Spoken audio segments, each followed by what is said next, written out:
जय गुरु जी। शुक्राना गुरु जी। सारी संगत को जय गुरु जी। ओम नमः शिवाय।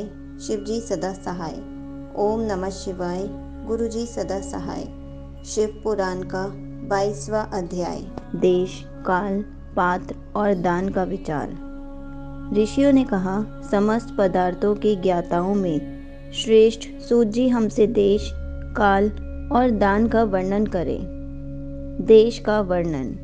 सूत जी बोले, अपने घर में किया देवज्ञ शुद्ध ग्रह के फल को देने वाला है।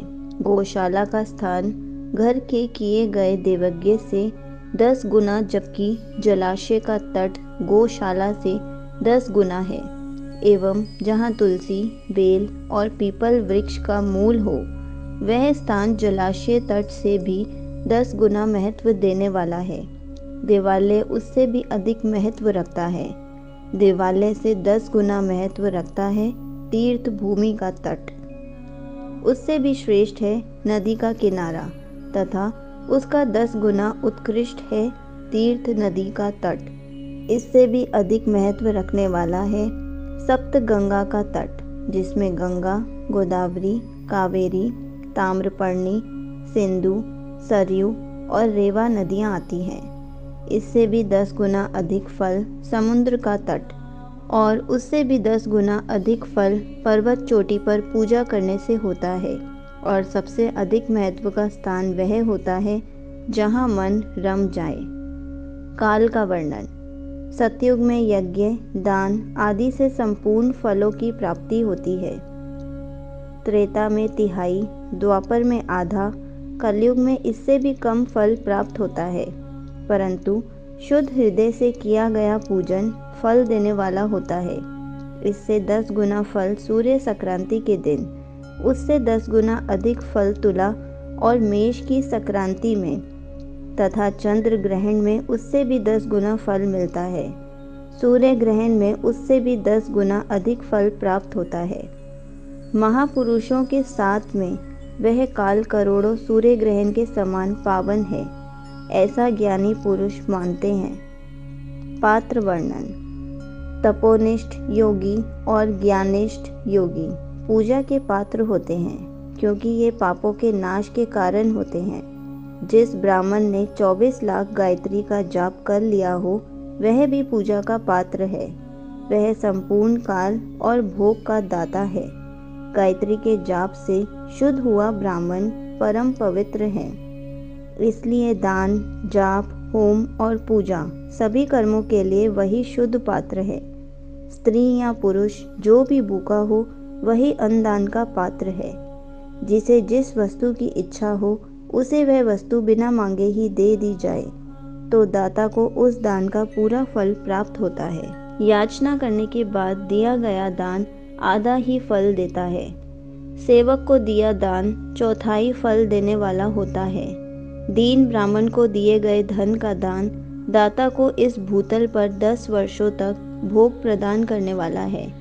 वेद वेत्ता को दान देने पर वह स्वर्गलोक में देवताओं के वर्ष से 10 वर्षों तक दिव्य भोग देने वाला है।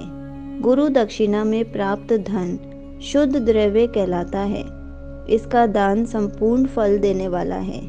क्षत्रियों का शौर्य से कमाया हुआ, वैश्यों का व्यापार से आया हुआ और शूद्रों का सेवा वृत्ति से प्राप्त किया धन उत्तम द्रव्य है।